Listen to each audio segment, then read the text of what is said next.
matter who you are, where you are, what your choices have been, and what karmic timelines and contracts you have journeyed, the light is calling for the reunification of all aspects of life in this realm now.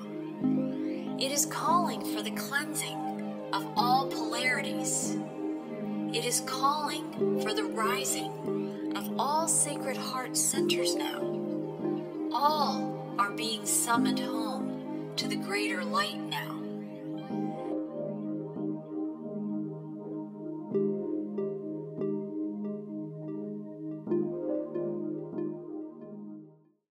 Hi, everyone, and welcome back to Whole Soul Mastery's Live Well, Live Whole podcast series. I'm back again today with Dr. Paul Panzica. We have been journeying and surfing these energies together in our conversations. The world is journeying this as a collective. It's amazing that in your most recent writings and what's coming through you is a mirror in many ways. A lot of the themes coming up, we both know the power of this lion harbinger, this Leo energy, and really more specifically the Lion's Gate, that is not like a single, dot on linear time. It's an energy, it's a season, it's a consciousness that journeys with us. And you've written about that and then some in your most recent blog post, connecting the dots with the solstice, linking us back to 2021 and a grand cross. So, when we're trained in linear time, which so many in humanity, we've been programmed into linear time. I mean, that's how most people orient their lives, is to linear time. But we're learning as we ascend back into ourselves as a spiritual being, right? There's a consciousness that lives beyond time. And that has a greater influence on us than anything time can throw at us in this realm. So I want to talk about a lot of these seeds that we're planting and explore more of what you were piecing together, because you're like an extreme dot to dot connector. And so this is cosmic dot to dot. This is like universal, like big dot to dot connecting with Dr. Paul Panzica. So why don't you lead us into talking about the Lion's Gate and the Lion Harbinger? And let's just start with Lion. All right. Well, once again, thank you for having me and putting up with me. So, but yeah, no. So this Lion's Gate harbinger, right? So again, everything seems to go back to this point where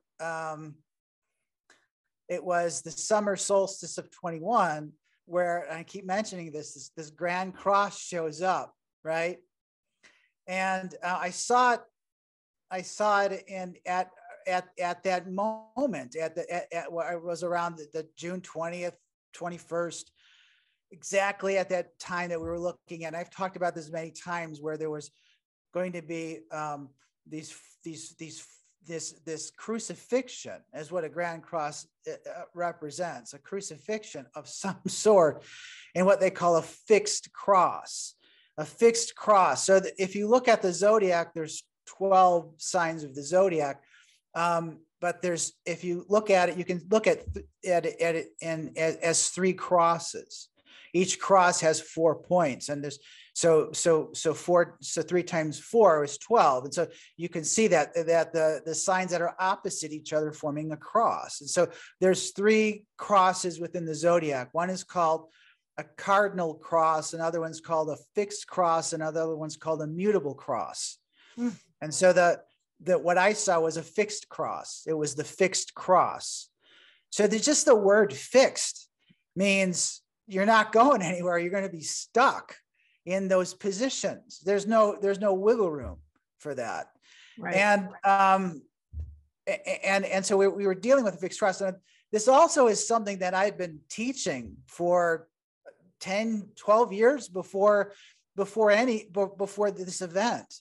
The fixed cross, the fixed signs of the zodiac represent the 4 bodies of the human being, right? The 4 bodies, as Western alchemical teachings were, basically taught, which was that and also this goes all the way back to the time of Hermes. That there's we've talked about this before in these lectures too, that there's these four bodies, right? And so I saw it, and so the four fixed signs of the zodiac are something called something contained within the vision of Ezekiel. It's called a tetramorph. And so the tetramorph is an angel that Ezekiel sees that has four faces or four bodies. Wow. Right. And so the four bodies were, and he saw was a lion, he saw an eagle, he saw a man, and then he saw a bull. All right.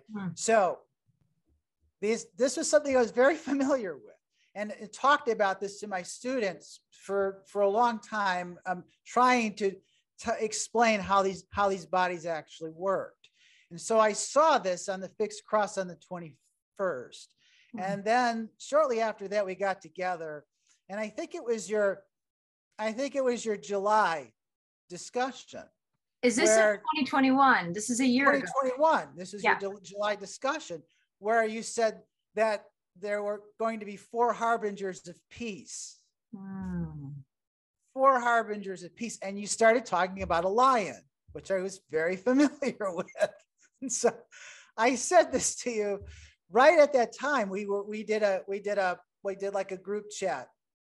And I said, this, you mentioned four harbingers of peace, one being the lion. I said, what are the other three? And you went, I don't know. Right. As a channel, I just received, right?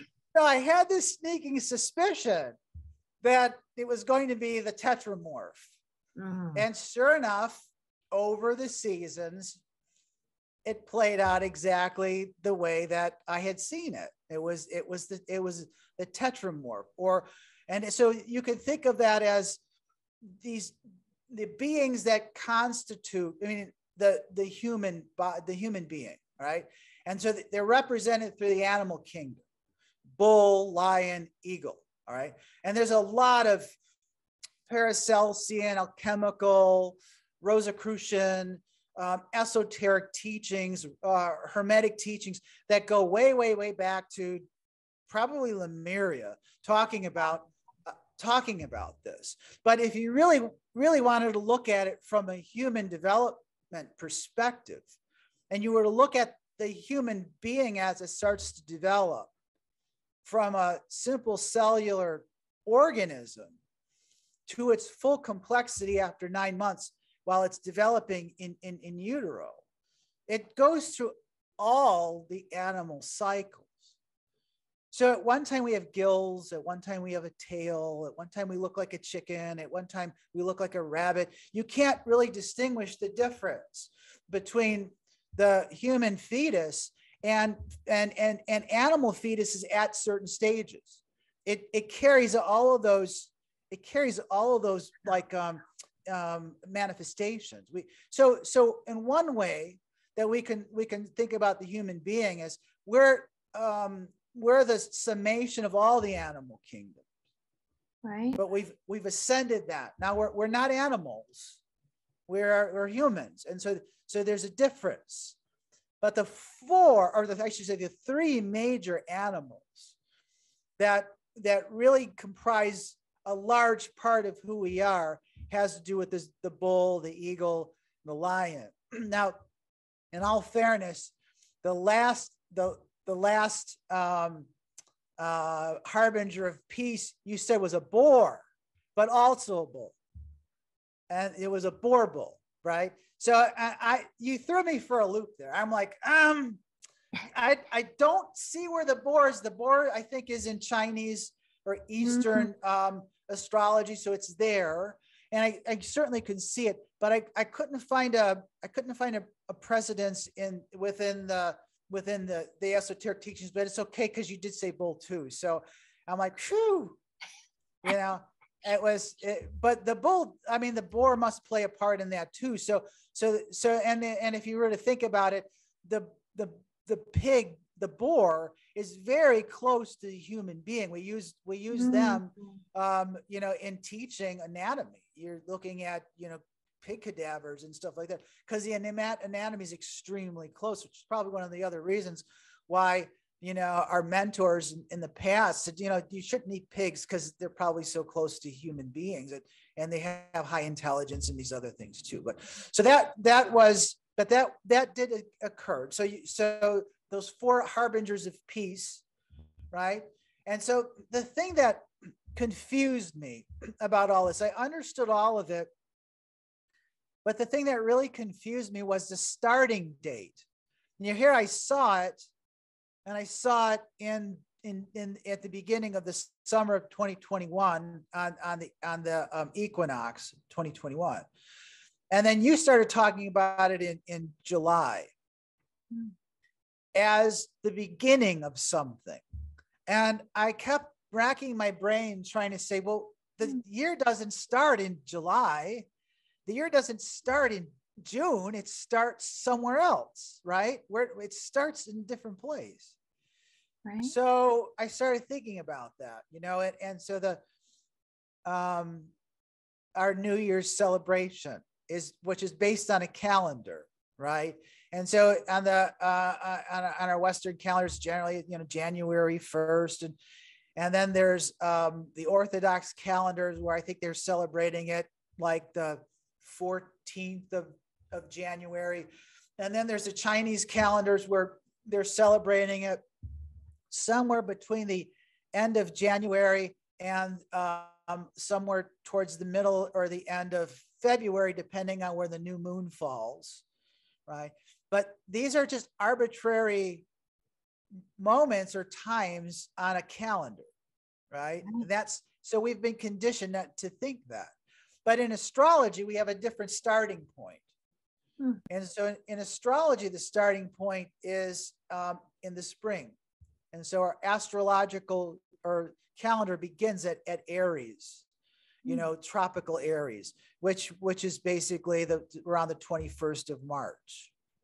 So what's different, about all of these things? And one of the things that I used to always try to convey to people, but I guess they weren't feeling it, or maybe people are going to start feeling it now, was when I was more actively involved in my religious life, and actively going to religious services. The one thing that I was able to feel very strongly was how the religious holidays were married to the seasons of the earth. They're very closely related to that, but most people don't realize it. So you can feel the energies. You can feel the energies of All Saints Day. You can feel the energies of Easter. You can feel the energies of Christmas season and Advent. All of those things exist. But if you're really invested within it, you understand that it's not so much the date as it is the season or the energy that's being conveyed within the environment, specifically within Gaia. And if you were to even think about it even further, this is almost like a Celtic tradition, because the Celts were so tied into the seasons of the earth. And really what we're striving for in all of this, and maybe we'll talk about it at some point, is that it's one thing to ascend your consciousness, but it's another thing to tie it to the seasons or the cadence of the earth. That's the Celtic traditions. And so we're trying to a certain degree, ascend or marry our innate or natural, let's say, earthbound energies to a more spiritualized understanding of things. Right. So Easter is a good starting point for many people, because we can feel the seasons more. Many people can't. Many people have kind of like bypassed all of this, and they've disconnected themselves from the cadence of this of the year, the cadence of the seasons. So I do think that the spring equinox is a good starting point. But again, it doesn't explain why we're starting everything in July, right? And so there's something else that's been going on. And so we can look at these kind of like arbitrary beginnings of a year through calendars and through more a linear progression. And then we can look at things from a slightly more spiritual perspective. Although I think that the powers that control things have done a really great job in kind of distorting it, kind of distorting the meaning of the season and perverting it to a high degree. And so it's become more of a monetary thing than many other, than like all of our other religions. But now all of a sudden we have this starting point, which is in July. And what is that? And so that is something that goes back to the earliest roots of our culture. And it goes back to the Egyptians, but probably goes back before the Egyptians.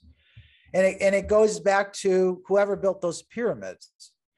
And so we're going into this concept of the Lion's Gate portal, which begins to open up as those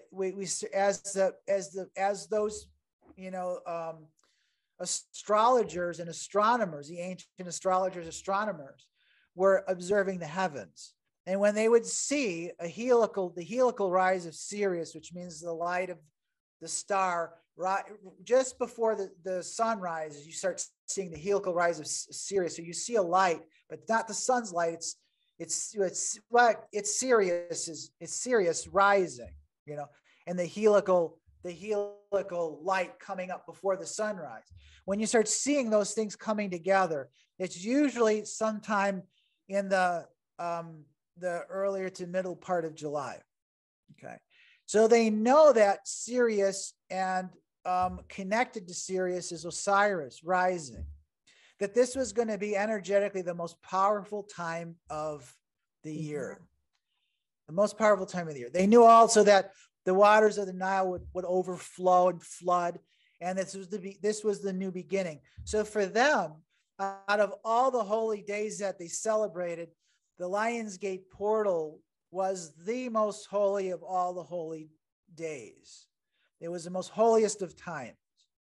And so it was fitting to see that all of this was heralded by the Lion's Gate portal that you talked about, the lion's energy, which I think we could say probably is strongest around the 8/8.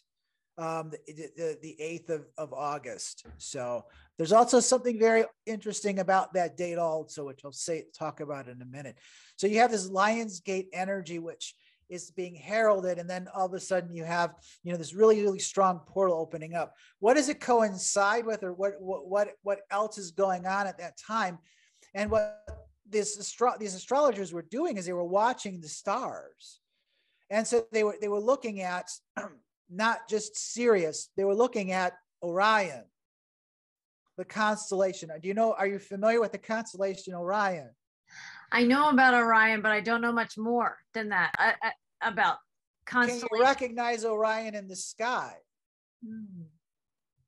Orion has that belt and his shoulders, and he's like holding maybe a sword or a spear, and there's different ways to interpret it. It's like the largest of all the constellations.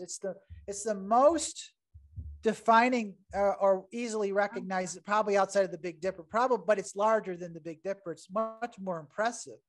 Wow. So it's this giant masculine symbol that exists out there in the stars.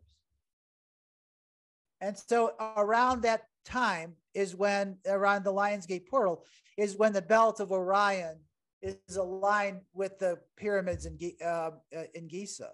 And so you see that there's an alignment with this maybe the most defining constellation in the world. It is the most powerful constellation in the world, and there it is. It's aligned with the pyramids. And so allegedly a portal opens at that time. Right. And so. And the pyramids, I'm sure that would take us off track, but I'm sure the pyramids connect with all of that. Maybe that's been decoded. Maybe it's still yet to be, but I'm feeling that. Right. Well, you know, and then they always say that if we wanted to build pyramids these days that had that same relationship to the celestial, you know, the celestial alignments, it would be almost impossible for us to make them as accurate as they're already made. So there's something that's going on, right, at that time, that's opening a portal, that's renewing our self. You know, it's renewing us. It's starting a new cycle of renewal. And so what is that? Right. You have any questions at this point, or I can just keep going?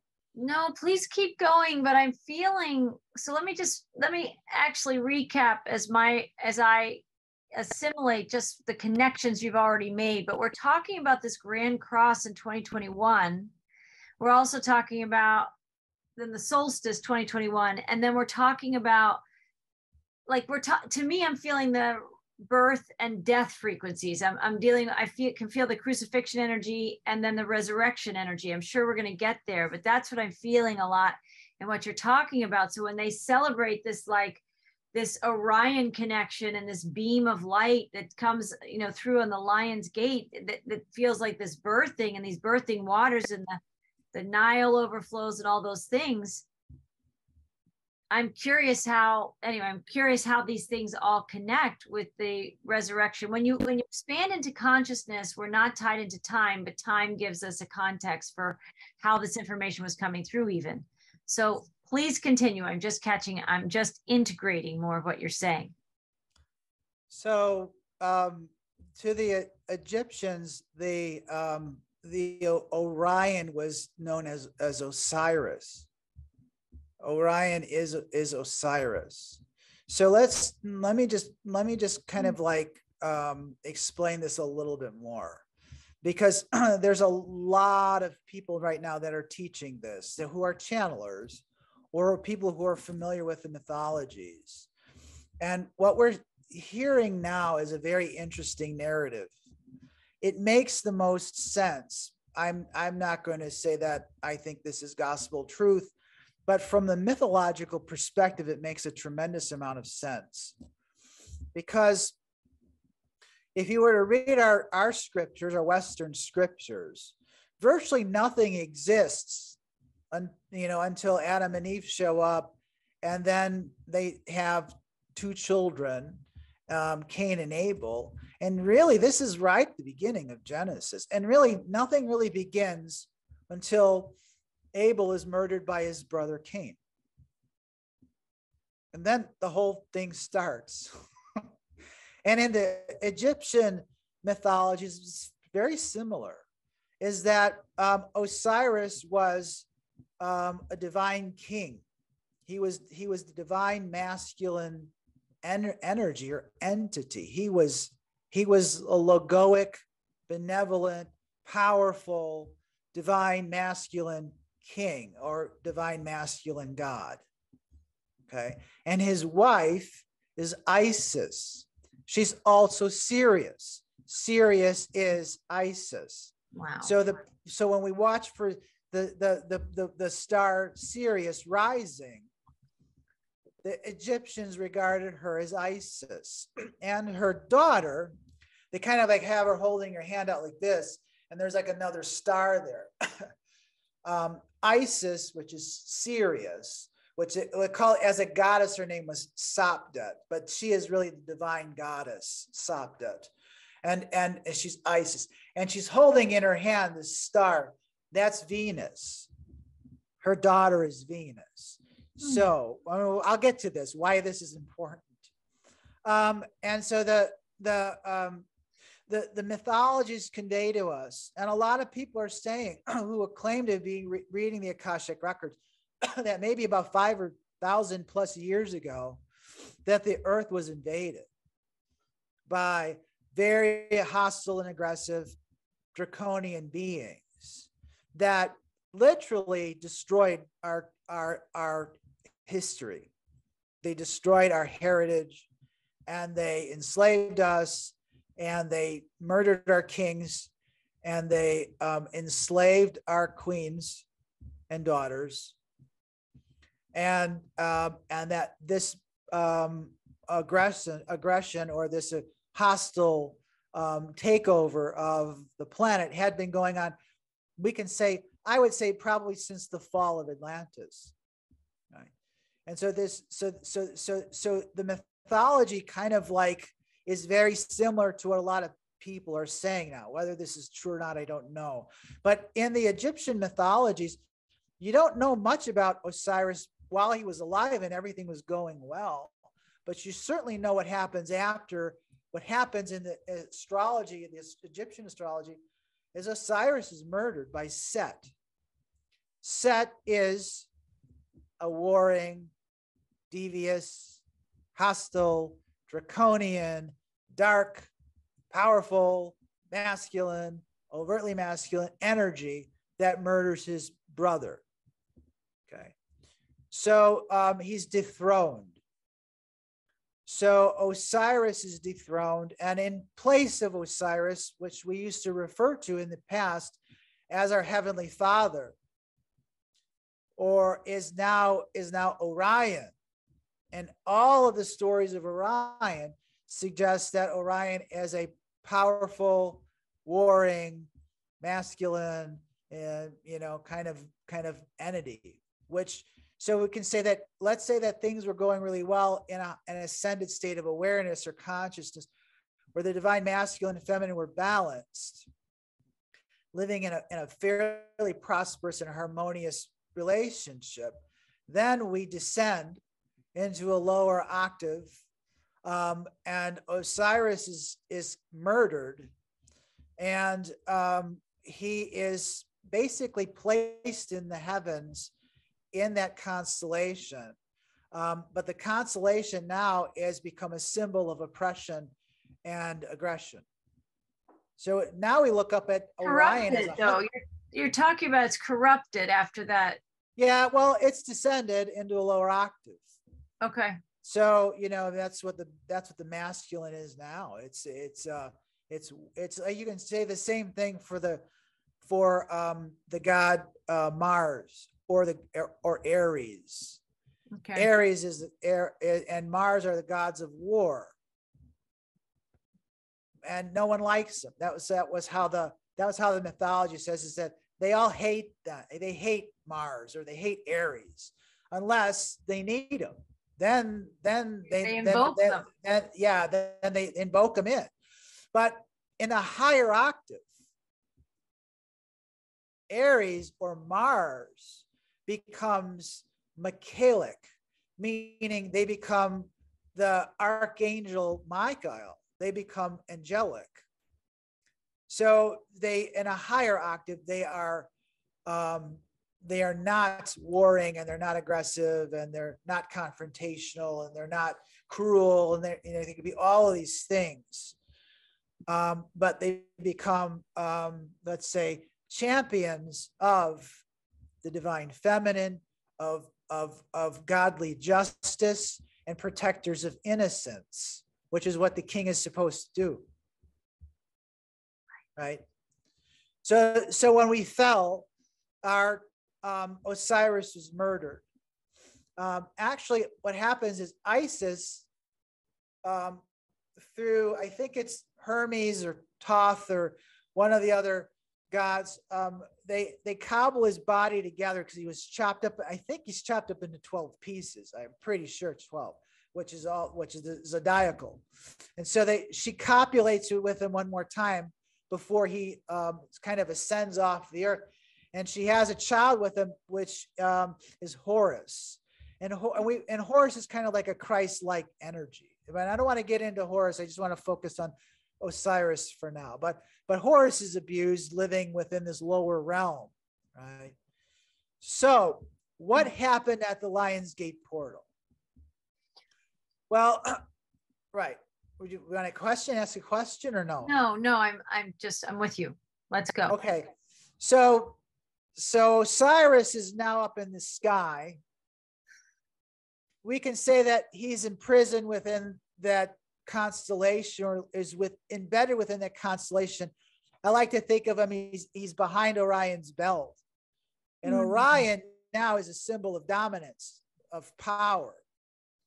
So that they would tell the pharaohs, the priest would say it's time, and they would have the pharaohs focus upon the constellation of Orion or Osiris. And the idea was that portal would open up and you would journey into an ascended realm in the presence of your heavenly Father, which was Osiris. And you would rejuvenate your soul, so to speak, or empower your soul as king or sovereign of your nation. And you would bring that energy back into your world. And so this was how, and so that knowledge, that insight, that power. So how we would bring Osiris back into the physical realm was through this spiritual ritual, or this ritual that would more or less involve an initiate of the mysteries. Because that's what those kings were, initiate. Remember that they believed that the kings were of noble birth. And so they had priests to guide them. But ultimately they were initiated beings, initiates of that mystery. And what they were doing is they were resurrecting the presence of the Father within the physical plane of the earth. And this was something that, maybe we would hold on to for a while, and then it would dissipate, and then we go through the same cycle of birth and death and birth and death. But this is what the initiates were doing, is they were bringing in this presence of the slain divine masculine back into the world, channeled through them. Does that make sense? Yes, they gave us their version. Yes. So this began a long tradition of people, or basically men, but I would say everybody. I think there's feminine beings who know this too, and who are practicing this at this point. But this began a tradition of understanding this initiated mystery, and of connecting with the Heavenly Father and bringing it back, the presence back into this world. Jesus was an initiate of this mystery. That's what he tried to teach us. So I think that the date is extremely important, and I think that why is it important? I can cut to the chase, and I can say that we are now, being aggressively controlled. It's getting worse by the minute. It's getting worse. These harebrained schemes that these aggressors are trying to conjure up, and that the only way that you can basically protect yourself or ascend beyond this is to become an initiate of that mystery. I like that.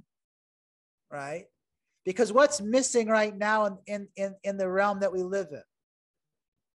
There is Isis. She does exist.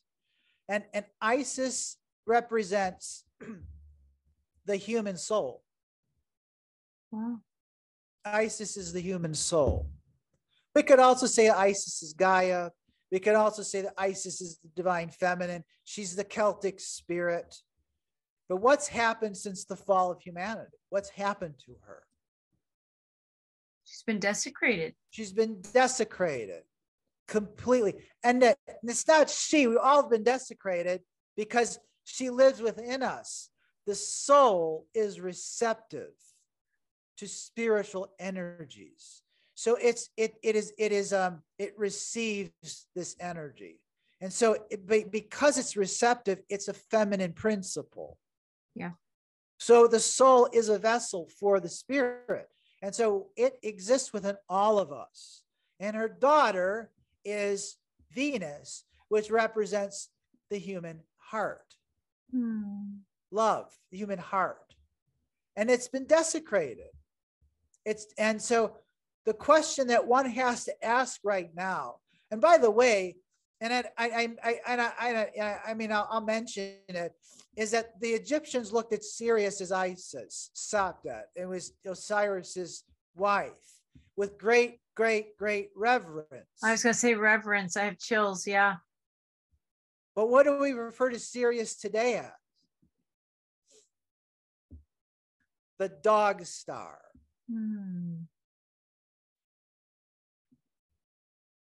Is that the inverted of God? Isn't, well, or what do you call a female dog? Oh. So the mythologies now basically say that it's a dutiful dog following at the heels of Osiris. Not Osiris, Orion. Orion. In its distorted form. Yes. In its distorted form. Right. So the question that we have, yeah, I know. So the question that we have to ask right now is, what's missing in our world? So, well, there's many things, but it seems like a connection, a consciousness, an awareness, a tapping into something beyond linear time. Yes, all of those things. But what are we trying to tap into? Source. Yes, but what part of source? The heart? No, we carry our heart, it's in us. And we carry our divine soul within us. Our feminine is in us. Isis is within us. Isis is the earth. And Venus is the heart. What's missing? It's our Father who art in heaven is missing. It's hard for people to understand this. And every time I start talking about it, I think I alienate more people than anything else, because their mind has been poisoned, and it's been conditioned to reject the idea that there could be a heavenly Father. There is a heavenly mother. There is a mother. She's always lived within us. But the Father has been destroyed. The Father has been murdered. The Father is now in an ascended realm that we're not living in. This is the reason why Jesus said, "Our Father in heaven." Jesus knew this mystery. So what and in fact, he gave us a parable. The parable's in Matthew, and the first part of Matthew up to the 14th, I think, sentence. And so he basically says it's the parable of this king who's trying to have a wedding for his son. And the king invites all of the all of the respected members of the community to the wedding feast, and they say, "We don't have any time. We're not going to bother with this. Sorry, we're just not going to do it." So he gets really upset, and because the servants all come back who sent out the wedding invitations, and no one's coming. And they say they're too busy, they're not coming. He says, "Wait a minute, I'm the king. You need to go back out and tell them. And if you have to, you could drag them in." So the servants tried to do that, and they beat the crap out of the servants, or they killed the servants. Oh. So now he goes, "Well, let's go ahead and just invite everybody in the entire community. Everyone's invited to the wedding." And so people showed up. But to his amazement, it says that many of them were not wearing the proper attire. See, in these old services, in these weddings, they were given robes to wear, and they didn't even bother to put the robes on or find the robes, or they didn't know. So that's where that statement, "Many are called, but few are chosen." Oh, wow. Now, what does it represent? It represents how ineffective a heavenly father or a king is when his authority is not recognized. That's what it represents. When the authority is not recognized. What gives you authority as a sovereign person living within this world? That's a question that we should ask. Now, this is also tied into another essay that I wrote, the essay before this, which was talking about the pure fool, Parsifal, and it was talking about these same ideas. Can you spell that, Parsifal? Parsifal is P-A-R, Parsifal, S-I-F-A-L, Parsifal. It means pure fool. And there's different ways to spell it. There's a P-A-R, Z-I-F-A-L, or P-A-R, S-I-F-A-L. It comes from the King Arthur stories, the stories of King Arthur. And there's many different versions of it. So there's in many different languages. So there's a Germanic version of it. There's an English version of it. There's French versions of this.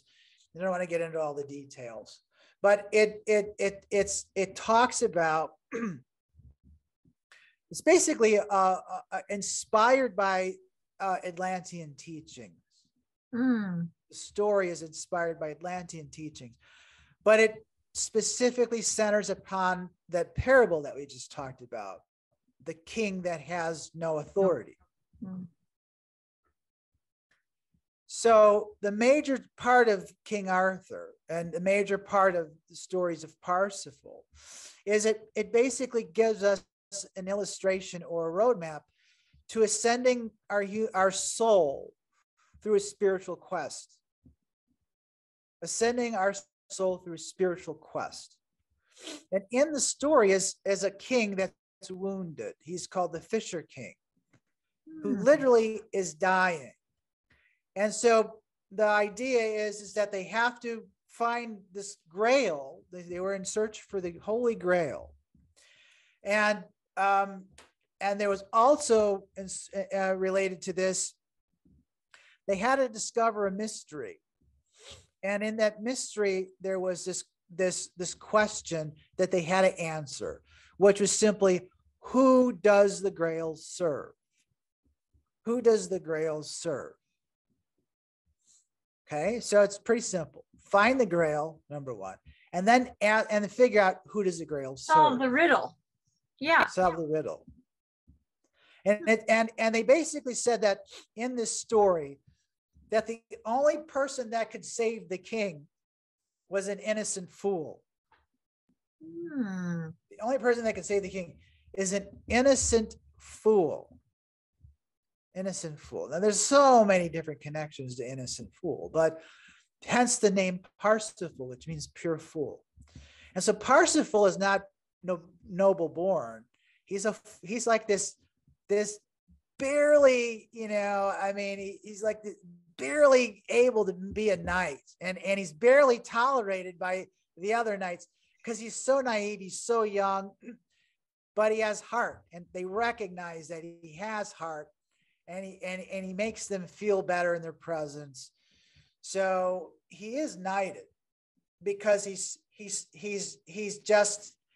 naive, but he also has this loving, beautiful heart. And in the story, I don't want to get into too many of the details of the story, so I don't get bogged down in it. But in the story, he winds up championing a woman who is basically like, she is like the epitome of a damsel in distress. Her name is Condwiramers.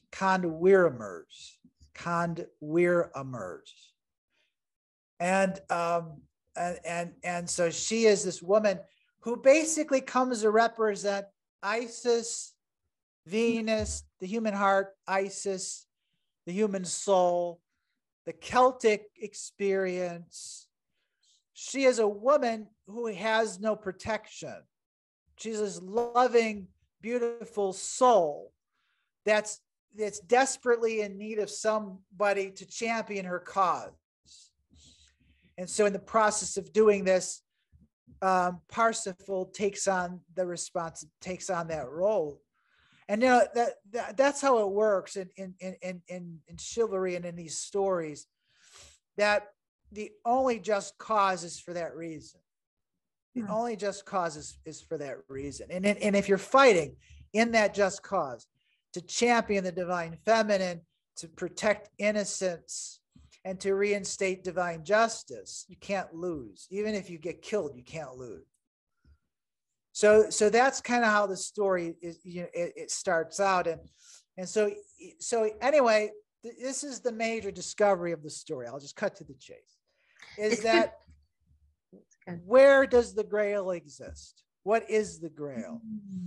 And number two, who does the Grail serve? I'll answer the second question. The Grail serves the king. The Grail serves the king. And they said once that question was answered, the king was immediately restored to health. Oh, and he was. Right. But what's the Grail? And the Grail is the human soul, a knighted, initiated human soul, which carries the Spirit of Christ within it. You see, that's what the Grail is. The Grail is a chalice that holds the spiritual forces that come from heaven, that come from the king. Right. They come from the king. Right. And so what we're doing in that story is we're understanding that we're initiated beings that are sovereign to ourself and answer only to our Heavenly Father and to our Heavenly Mother, because we're championing her cause. But that also is the plight of humanity right now. Right. And so it's missing within the realm of our existence is our connection to our Heavenly Father.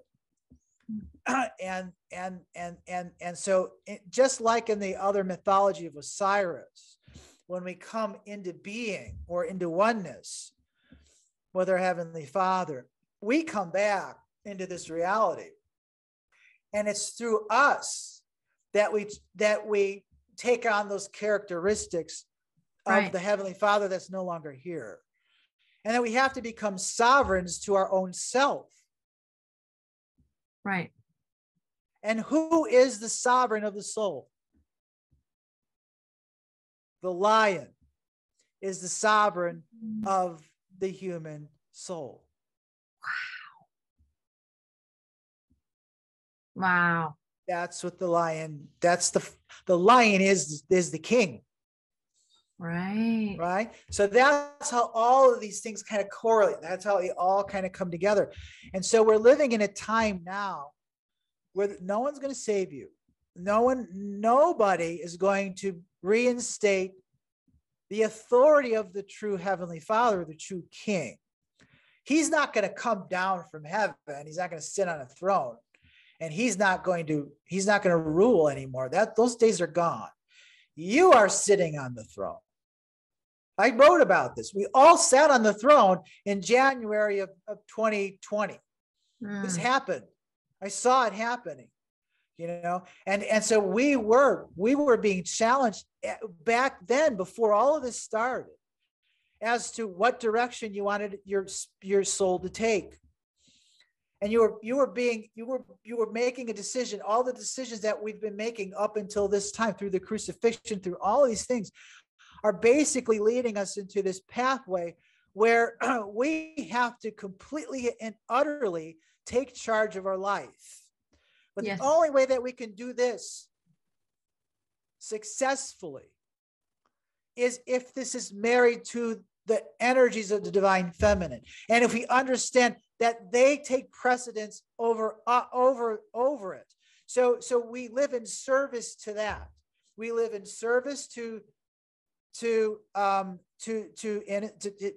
as protectors of innocence, and we live in service to the divine feminine wisdom, and we also live as instruments of divine justice.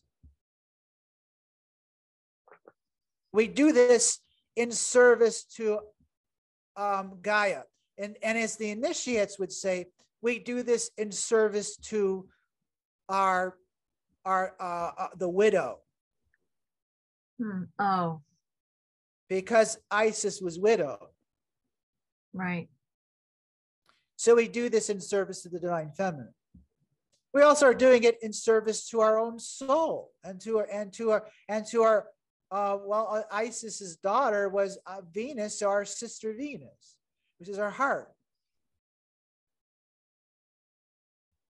So I mean, I don't think I can explain it any more clearly than that. It's just that so many people have been turned off about this idea that God can be masculine, or that there could be a heavenly father, that they stop listening as soon as I mention that, or anyone mentions that term.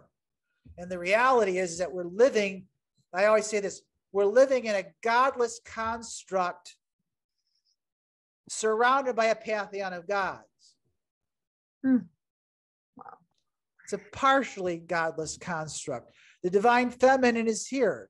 That's Gaia, and it lives within us, and it's our connection to the Celtic traditions, and it's our connection to nature. It's our connection to our heart. It's all there, but it's being debauched and usurped and degraded and enslaved through a masculine imposter usurping energy that's violent, and believes that it has the right to completely and utterly enslave you and to use you at its own behest, because you won't stand up for yourself. Right. Right. And so maybe not everyone has the fortitude to do this. That there's just not everyone that's going to have these alignments within their system, but there's better be more than a couple of us if we're gonna start moving into this direction and realizing that, we all have Leo energies within us. We all have these powerful Aryan energies within us. That was another term I used, and I know that's going to really freak people out. But going back to the time when we were emerging past the Atlantean experience, the term Aryan had nothing to do with what it means today. What did it mean? It meant those who are of the sign of Aries. The first, Aries is action in motion. Aries is Michelic if it's in a higher octave. And it champions just cause, divine feminine, and protector of innocence. And those who were of that stream were also of the stream of somebody named Mani, the stream of Mani. They became Manichaeans. These are connected to a long list of Essenes, Manichaeans, people that go all the way back to the Atlantean energies, and also were part of the Albigensian massacres, which were the Cathar experience too. Mm-hmm. So these are people. Now the dark occultists and esoteric teachings inverted that energy, and so they use it as a dark, enslaving, masculine, might makes right power. But that's not what the original intention was. It's so the seed of so much of the serpent's way, and I use the language of the serpent, but you can use this dark, nefarious energy that's kind of come in and corrupted things, but then it just inverts it, using often the same language, but completely changing its meaning. And if you wipe out enough history and you wipe out enough people who know the history, it just becomes what people know on the planet today. So we have a lot of watered down historical references that nobody, unless you go to the realm of spirit, has a way of connecting those dots. It's just a story of our past that few people can even connect with. And when we hear these bigger stories and these bigger picture visions and these bigger explanations and connections, a lot of people are just like, the fact is, I just have to put food on the table. I mean, they're so caught up with the labor of our lives. That's another part of the way this works, is keep us distracted, and we'll never connect the dots and figure out what our freedom, our path to freedom really is, what the emancipation really is, what these very powerful seasons, and regardless of the date on the calendar, these celestial alignments, right, that are bigger than our calendars, they are going to continue to unfold whether humanity gets it or not, right? And more, I believe, while it seems like a fewer and fewer number are seeing it, or at least that's been the trend over many, many centuries of time, that's also what this time is. When you talk about this Grand Cross, I've said since 2010, 2012-ish, this is the great squeeze. We are getting a squeeze, just like the birthing pain, that baby's being born, we're it. And, in the circumstance of a child being born, the baby can't forever say, I'm not coming out. Like, eventually the womb says enough. Right? The womb says enough, you will be birthed, right?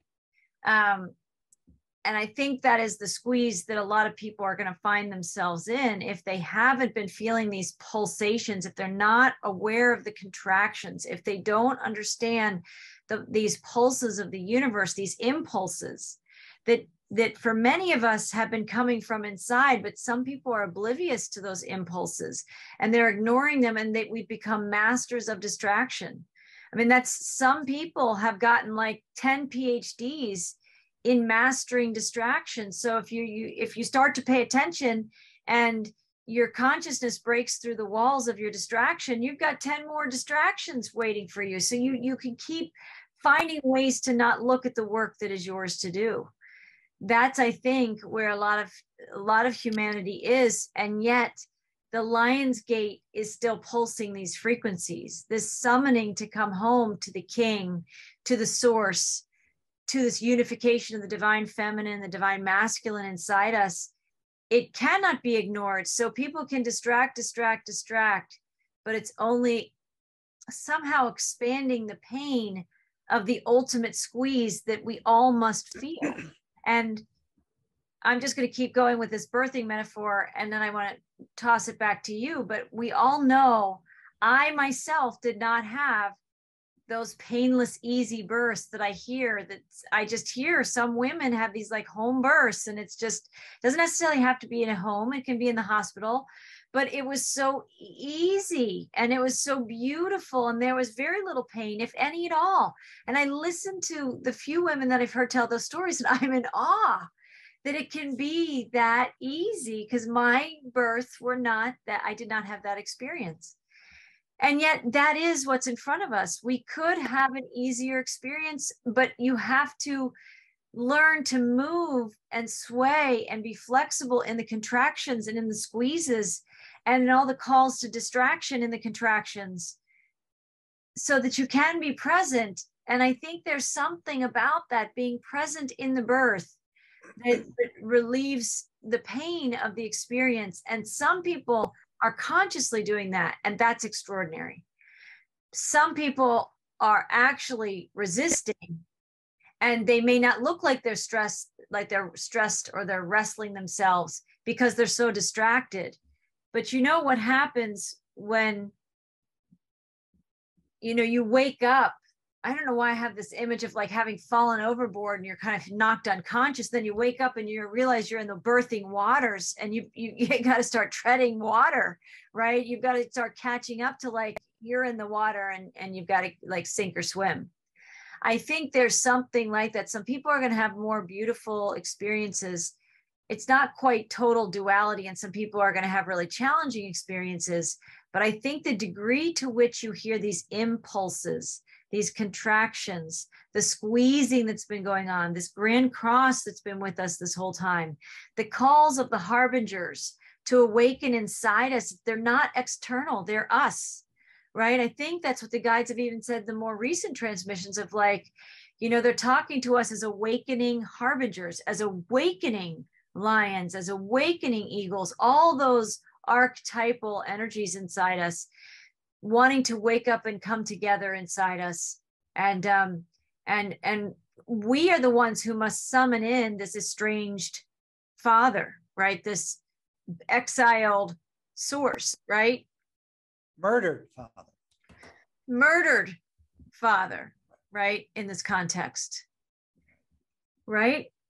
And so, I mean, it is a big vision, and not everybody has the attention span to look that deep and that far and that wide. And whether people use religious language because people can hear what we're saying, and put like the Christed story in there, like you said, like Jesus Christ was here as an initiate to show us the way of how it's done, right?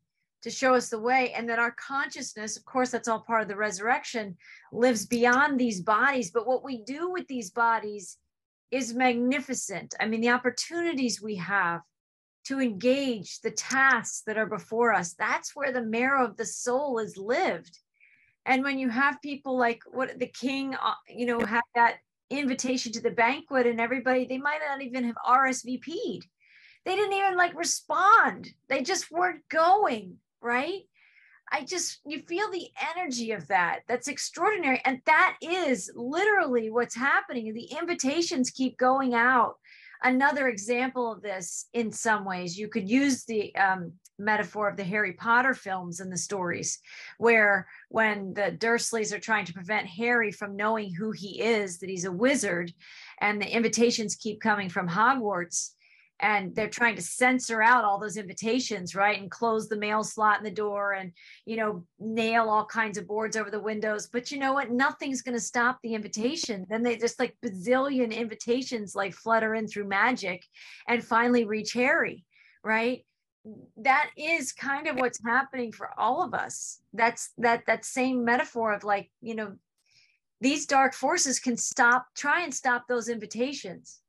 But nothing will stop the invitations now, because we're all going to receive them. It's a matter of what state we're in when we finally open the envelope, right? When we finally get that the invitation is ours and it's our work to do. Your brother, sister, mother, father, cousin, doesn't matter, spouse, they cannot save you even though they're standing right next to you. Every person has to go inside themselves and tap into this harbinger spirit, this higher consciousness, this Christ consciousness, this sovereignty consciousness, and say, I'm out, I'm not playing. And in a way, my father's not dead, he's very much alive. We give the life force to that. We call that back in a relationship. We're the ones, it's the more the collective comes together, the more of us that awaken individually, the power is in the collective that create the resurrection that we're talking about, right? This incredible resurrection. But I think it does require more of a collective consciousness to raise the frequency, to raise the dead, right? Yeah. And also around that Lionsgate portal, and I don't know, I might have mentioned this in a different lecture, was something that occurred, which was known as a transfiguration of Jesus. It happened at the end of the first week of August. And so this is also, again, another connection to the energetic powers of that season, and so this is kind of like when he becomes ordained, or when his soul is finally transfigured into a greater state of awareness. But he is in the presence of divine beings and also his heavenly Father. He's in that presence. All right. And so that is all in those lion gates energies. And then the Narnia stories, right? Mm-hmm. Who is the Christ figure as a lion? Right. Of course. Right. Of course. Right. And so that this is it's always been there. I mentioned this before. It's always been there. What the usurpers did was they obfuscated the truth, but they cannot close the portal. No. It's always there for us to harness. It's always been there. It's been there for ages. We just haven't become aware of the fact that it was there. And so that energy is that it's a time for us to grow, become aware of this, but it's only for those who realize that there's only one path forward, and it's this path. And again, the lion is the soul's sovereign. It's you have to become the sovereign or the king of your own soul. You have to do this. And the only thing that ordains us in this energy is the power of our slain Heavenly Father.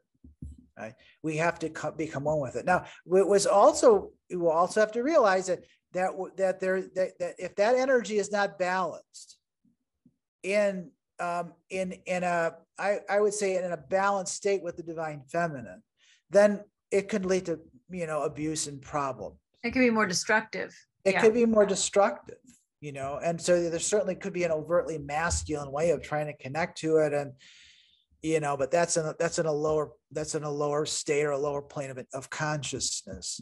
It has to be utilized for something. We all serve something. That we we have to serve something.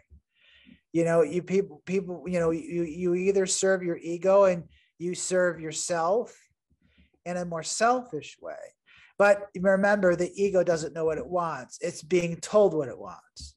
It's constantly, utterly being programmed into wanting or believing in certain stories or in certain, distortions and these types of things. Or you can serve the higher forces, the higher powers. You can say you serve your higher self. And through that is where this Heavenly Father energy comes from.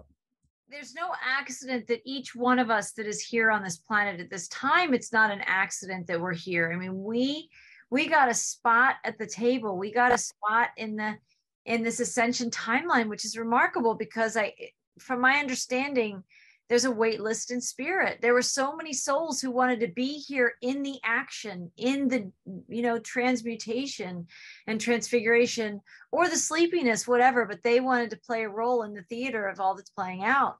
And I think that has been a humbling awareness inside me over the last few years, is when you're tired, when we all get weary, when we're overwhelmed or we feel burdened, or you wonder, are we ever going to get there? Right? When those things happen, when uncertainty and doubt that come from this very matrix itself kind of infect or, capture our consciousness for a little bit. It can be tiring. It can be exhausting. The hero doesn't become the hero by like a cakewalk. It is a journey, and we have to call up skills and a stamina inside ourselves that's otherworldly. It's an otherworldly resilience. It's an otherworldly seeking, and it's an otherworldly stamina. And those are skills you cultivate and you call out inside ourselves through the lion, through the eagle, through these frequencies, through these vibrations that know the coordinates of the portal. They know the coordinates of this portal. They already have the map, but you're not going to find the map in this realm. No matter how many how-to books, no matter how many workshops you can go to, we can get educated, we can learn a lot of things, and it's great to have a lot of people's perspectives in the journey somewhere. But at a certain point, in my experience, you leave for a time everybody else's influence, and it's you and the road and the journey and the choice points.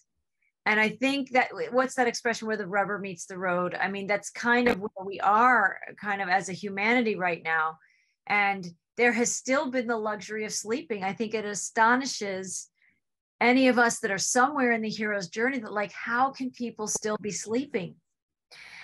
And then you see the powerful nature of the inversion of all the truths, and then the destruction of all the records of history.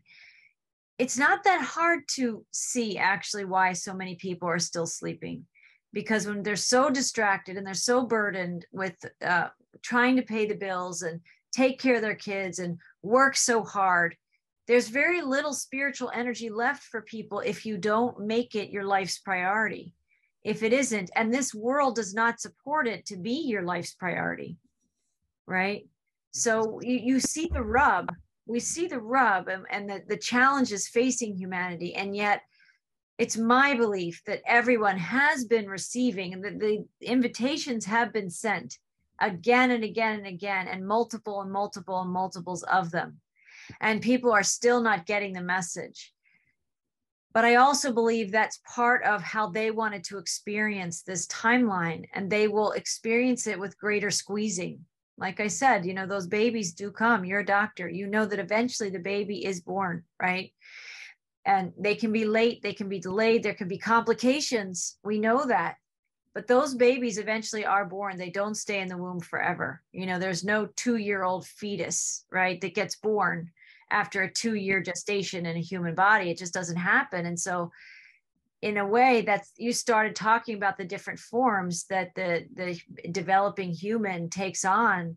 I also think there is this one of birthing into worlds, and now we have to rebirth our sovereignty, but we have to claim it. We have to go inside, and we have to go through those choice points and uncover the dark truths and all the inversions, and figure out where things were so distorted, and beliefs that we resonated with or grabbed hold of, or, you know, felt like influenced our values and our decision making and choices we've made, and realize it was based on false coordinates, like false information appearing real, right? False information appearing real. There's false evidence appearing real as fear. I wonder what the false information appearing real, right? That's its own acronym. And I think people are going to have to sort of move through that in their own ways. And you and I are in that process. It's making peace with, you have to get to a level of understanding what this realm of soulful expansion is like. It is quantum leaps in your evolution, but while here, it can be challenging, right? And it can be beautiful. Like I said, there are these beautiful births. I'm sure you've heard about them. Maybe you've been a part of some of that too. I don't know. I know you're not like an OBGYN doc, but you're in the medical world. And so I'm sure you've heard the stories and patients of people who do have these beautiful experiences, but it's probably something in their consciousness committed to that they chose at some level that they were going to have that beautiful experience, right? Or in these times, right? And that grand cross of crucifixion and the birthing is here. I hope. I mean, I'm sorry to say, I just sit here and just witness all this inertia, and I quite frankly, I'm conflicted to a certain degree. I look at the parable, and I look at the teachings of Jesus, and they've done a really, really great job at distorting the truth. The usurpers have, and you can't even mention that name, or you can't say God, or you can't say Mary Magdalene or Mother Mary, without people rolling their eyes and internally shutting you off. Before you even have, I used to be one of those persons.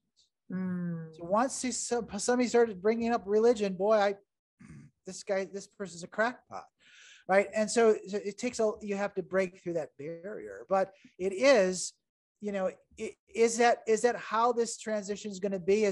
Are many are called and few will be chosen? Guess who chooses? You. Yes. There's no God that's choosing this. No. You have all the tools, everything that you need at your disposal. It's your soul that makes the decision of whether or not you want to become part of this wedding feast, whether or not you want to be part of this ascension. It's a unification. And what it is it is basically the whole story, like I said, of Parsifal, and that the divine masculine is marrying the divine feminine. This is the Helios Gamos. This is the sacred marriage. Everyone who's participating is a part of. So can we go back to that? Because I don't think that was as clear for me, but that is like the divine, that's the wedding of the divine feminine and the divine masculine, essentially. The Son is Christ, a logoic Christed consciousness. It's the bride. You know, it depends. You know, some people say that Jesus is the bride. Right. You know, it doesn't matter. It's the divine masculine coming together with the divine feminine. The easiest way to vision this is it's your soul marrying your spirit. It's coming together in union. It's your mind marrying your heart. It's coming together in divine union. So all this, it's coming together, and it's putting together what the usurpers have cleaved, right? So we're going from that fallen state into a more holistic state of oneness and of knowing, right? So we're resurrecting the Father, and by doing this, we resurrect the Father. Who does the Grail serve? That king that's trying to have this wedding feast, right? Because now his authority is recognized, and so you can't have the wedding unless this authority is recognized. You can't be part of it. So there's a you know, I mean, there's a lot of variables, and that's what I sit there and going, it's still the same. You know, so many people are interested, but very few are choosing it. Not that they're chosen, there very few are choosing it. It's up to you to make that decision. It's not up to God to make that decision. You're chosen when you choose. You're chosen when you choose it. Right. Right. And it's a wedding that everyone's invited to, but very few care at this point. I hate to say it, but very few care. And yet we know that God, you know, whether we use the language that you've shared today or for other people for religious reasons or whatever, it doesn't matter. Call it source, call it God, call it, you know, the great universe, whatever that creator energy is.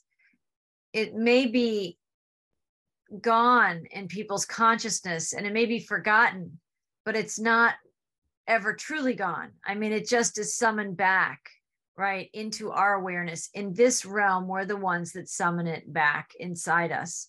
So I think that's what our time is. And, you know, I think there is something powerful in the seeking.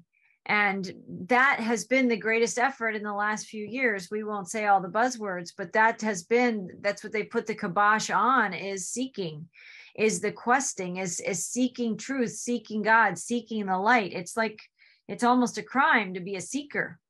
I mean, that's the agenda here. And yet many still will, right? Some publicly, some quietly. And I think I've even heard these terms probably in the last 10 years, not just the last few years, but a silent revolution.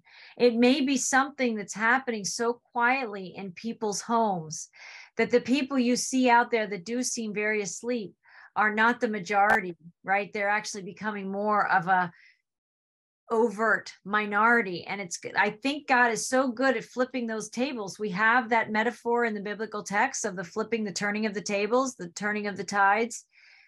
I think that's what's happening. Our movies, as much as they've been used to put us to sleep and to condition us and program us into the agendas of these dark ones, they're also elements of the light. We can at least interpret them to find the light in the dark agendas they might have had in these films, because that's another way to watch films now, right? Is to look where there was the message of sovereignty, even though they thought they were programming us into contraction and subservience. And in the Three Musketeer movie with D'Artagnan, right? When you have that live action Three Musketeers movie, and there's something in there where the Three Musketeers, like the cardinal comes in, maybe that has a connection to the zodiacal signs, right? But he puts the kibosh on the musketeers and says, go home, you're not needed anymore, right? You're dismissed. Like you're who you are isn't wanted here, right? We're taking over from here, and all that corruption that was in that film. But then what they do is they come in at the end, and the Three Musketeers still band together, all for one and one for all. And they turn their tunics right side out, and they're still the musketeers, and they save the day, right? I think there's a silent majority that is flipping the tables because they're waking up inside their homes while we have this kind of time. At least that's my perception in the read. So it's not a public thing. What we see externally is still so much more of the illusion. I don't think it's really what's happening, but that's who is the loudest, is the sleepers voicing the opinions of their captors, right? I think there's another part of humanity that is very much awake. And the power inside those people is like lion energy, lion harbinger, like to the exponential, to the exponent. And that's so powerful, because the people that are just barking and chirping the same rhetoric of what they've been programmed to do and say and think and feel, there's no substance behind it. But the people that have cultivated and sought and nurtured and chose to call that lion forth inside them are 1,000 million times more powerful and will be the light of the world. And that's what I feel like is also happening, even though we're still, it's like the musketeers in their tunics that are turned inside out and you can't see them right now. Some might say that's hopium. I feel my world is vibrational. So that's the world that I feel and sense, even if I will be in a different timeline where that is true. That's what I know. I'm going to be in the timeline that I'm describing. Other people can choose to be in the timeline where they hoped that that had happened, but then otherwise they couldn't get there with their belief fully. So they're trapped in the timeline where the musketeers never come and it never works out. Right? We are at the leading edge of creation in a way that humanity hasn't had this kind of power in a long time.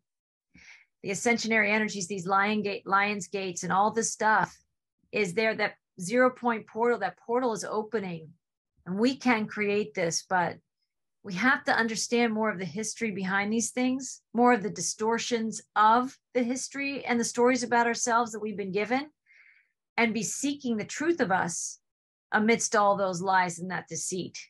And it's quite a task, but everything is there and available for us if we will. I'm going to go back to what I was saying about seeking. If we're not seeking, we're stuck in that stagnation, right? And stagnation leads to darker realms, right? And yeah, it needs to be not the 3 musketeers or the 4 musketeers. It needs to be like the 400 million musketeers. Correct. You can't let somebody else do the lifting for you. It's not going to happen. So I vacillate between optimism and pessimism. It just depends on the hour, or the minute, or the day. And but so, you know what you do, Paul? You never stop looking.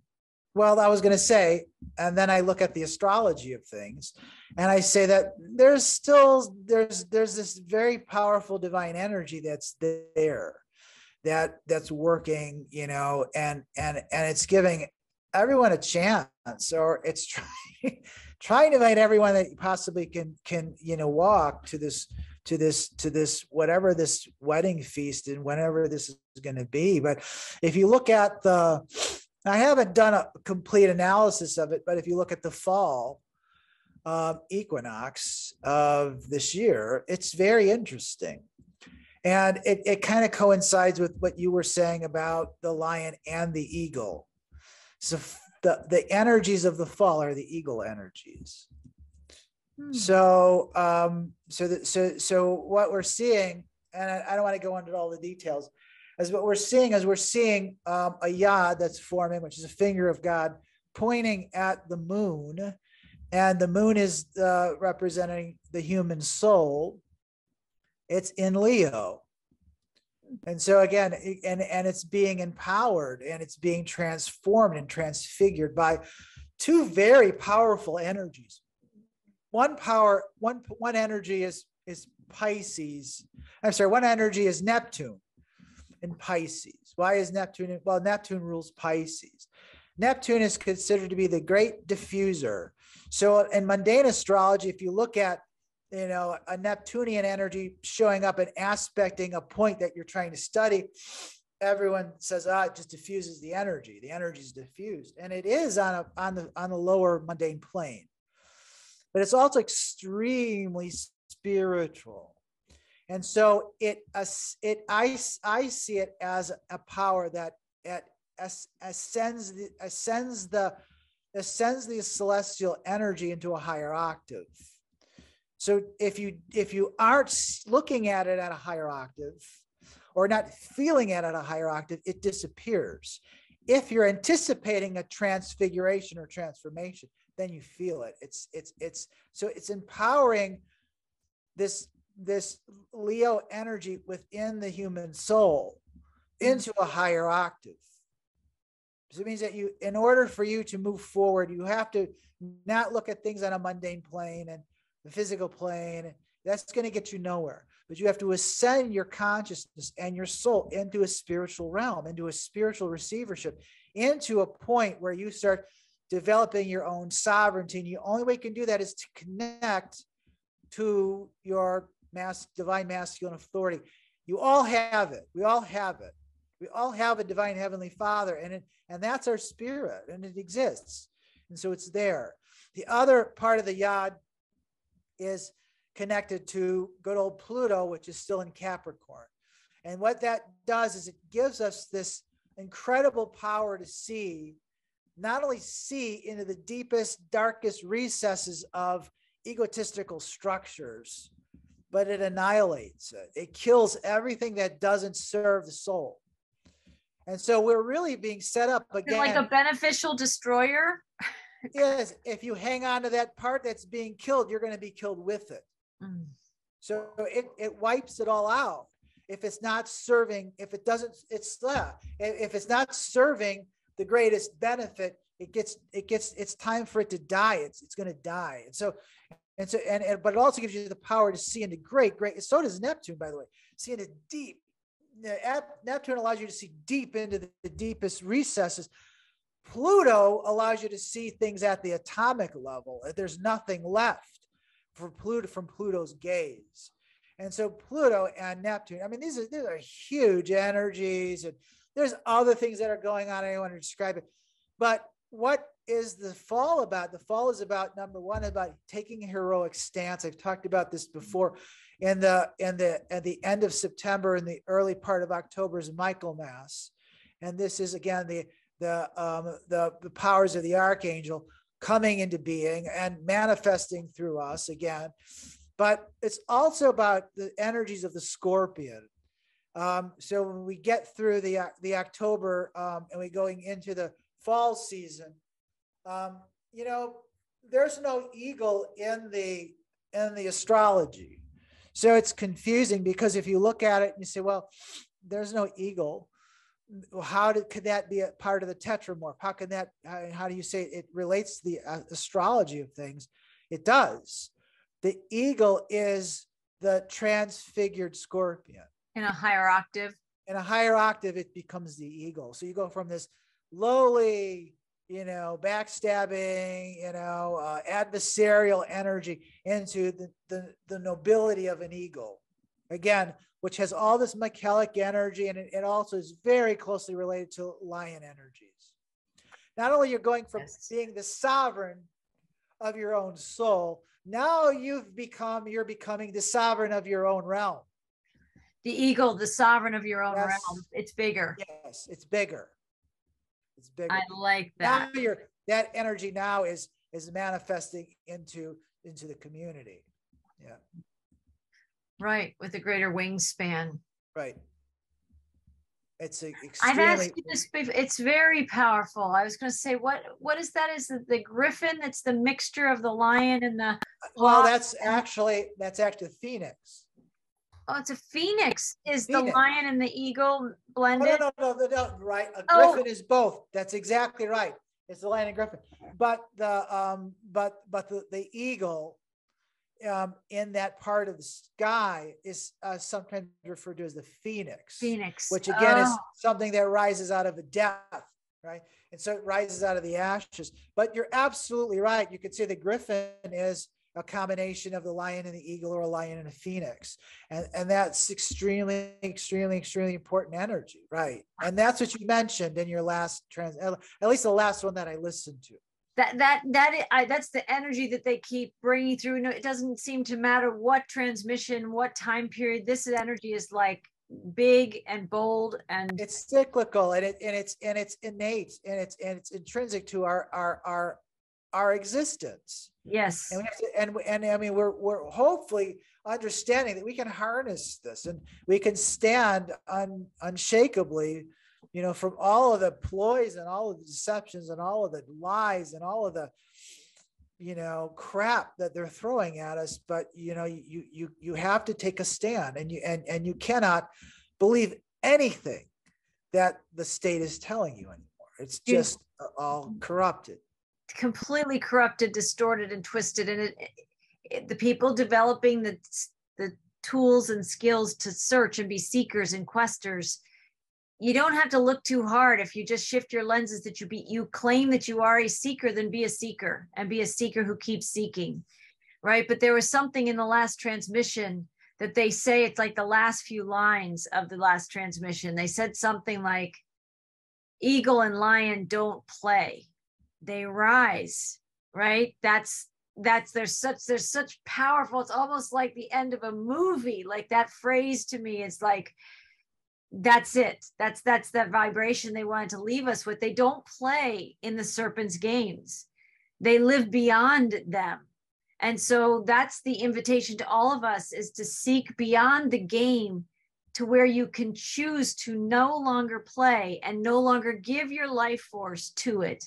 That means to an argument, a conflict, any kind of discord with people, any ways that the matrix tries to engage you in those lower dimensional things. The eagle and lion, as they keep rising and getting stronger and stronger, and the energies are here for us to really tap into that power inside of us, where we just start saying, I don't play. It's not a yelling match with the serpent. It's not arguing with the serpent. It's not negotiating with the serpent.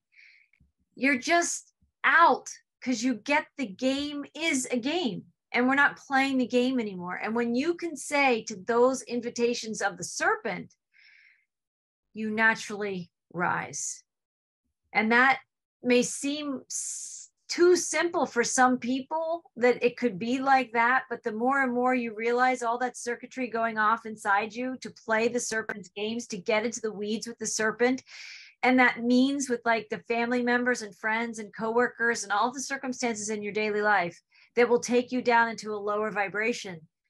There's something that gets you out of that low vibration. It is speaking as lion and eagle inside yourself to yourself. We don't play this game anymore. We're speaking to ourselves.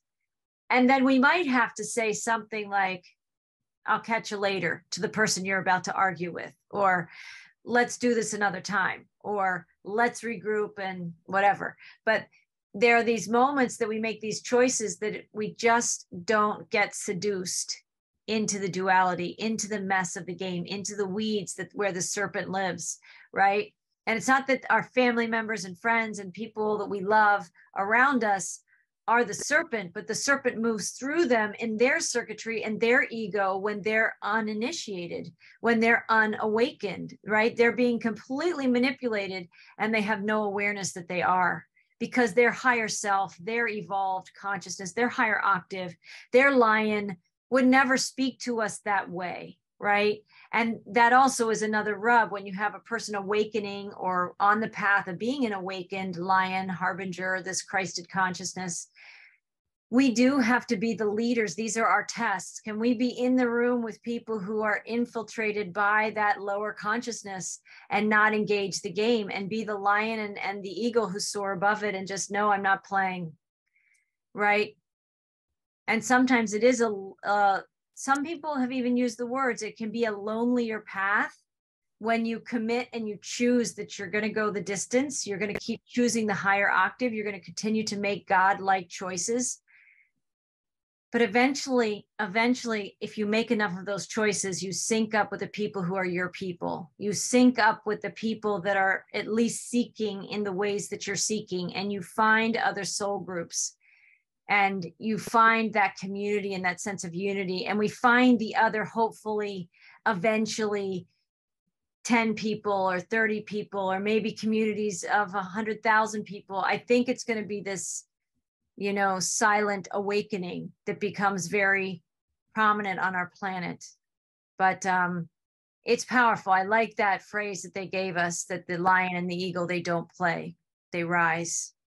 That can be a mantra inside ourselves. The lion and eagle within me doesn't play. I rise. Yeah. The eagle, it's interesting that the scorpion's a water sign. And so the water sign means it's astral. Water signs are astral signs of feeling, emotional signs, which, and so I guess you can say lower, a scorpion is a scorpion. And there's all kinds of interesting connections to Scorpio. And I have tremendous energies in Scorpio. So you know a lot about this. But I also have other energies which also help to balance. Well, I think actually to transfigure it. So you also want to think of that from another perspective as heart-based energies, because it is emotional. But if you have the heart of a scorpion, it's pretty bad. But that's what that is, a black heart. And so what we're doing is we're transfiguring that into the heart of an eagle. Heart of an eagle, right? That gives us a direction. But that's also where we go from, because the lion's like a solar plexus thing. It's really individuated power. It's your roar. Right. But the eagle now is heart-based, which connects us. The heart math, heart consciousness connects us as a group. Right, that coherence, right? Coherence, heart coherence. That's exactly right. Right. Yeah. Right. Well, it's beautiful. It is beautiful. And I think that's what people need to see is, yes, through the storms we're going through, and the inner storms and the outer storms, and all the seductions of the 3D matrix that would like to get our attention and seduce us and distract us and all the things. People have to get their focal point and know what is most important in this time of where am I going? I want to be in that heart coherence, and my heart coherence and that kind of peace and serenity and the joy I get in creating and being a really sovereign creative, right? It's not worth sacrificing that or muddying that to get into the weeds in a way inside myself that would join with the weeds of another person who doesn't even know that they're in the weeds, right? I think there's something where when we set our sights on feeling good in the space you just described, that heart mat, that coherent place, that is my vision board. Like that is the place, that is my destination. That's where I'm going through the 0 point portal. I'm going through the portal of ascension to unite with the Father in that way. That has to become the choice that's most important, right? And it guides every other choice point. Even if we slip and fall a few times, because we will. I mean, there's life can be challenging and emotions can be intense, and the floods of emotions are here, and they're only going to get even bigger and stronger. So, but that we have every tool we need really was always given within us. It's right inside us. We are the ones that have to call it out. You brought up Arthur and the sword and the stone and all of that. We are the ones that pull these things outside of ourselves. So, we'll have to be continued in the fall as we do this in September. Maybe we need to get back here early in October when more of that Scorpio energy is rising, right? Be a good time. Yeah, absolutely. Well, thank you. You can find Paul's writings, a lot of his muse and a lot of the deep dot connections that he makes. You can find all of his archived messages and his most recent one on his website at beyondthesoulsmeridian.org. And you can find more of these podcasts at Whole Soul Mastery on your favorite podcast platforms. And I want to thank you for joining us today, and we'll see you next month. Okay, blessings, everyone. All right, stay grounded in the journey.